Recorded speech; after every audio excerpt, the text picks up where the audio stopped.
দেখো হাত দিয়ে ধরে দেখো কোষ করে আম করে কি মাছ এগুলা? এগুলা পাঙ্গাস মাছ।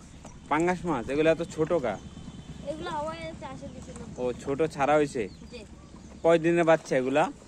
এগুলা আজকে 1 মাসের বাচ্চা। আচ্ছা দেখাও তুমি আমাকে কোষ করে কয়টা মাছ ধরছো তুমি? এখানে ধরছি 20টার উপরে। 20টার উপরে? জি। এগুলা তোমরা পার পিস কয় টাকা করে বিক্রি করো? পিস 5 টাকা করে বিক্রি হয়। ও আচ্ছা, তুমি তো অনেকগুলা মাছ ধরছো। হ্যাঁ, ক্রেটে করে জি। খাবার দিলে কিনারা এসে পড়ে? জি। আচ্ছা, অনেক মাছ ধরছো। খাবার খাওয়ার জন্য মাছগুলা চলে আসছিল, ছেলেটি ক্রেট দিয়ে ধরেছে।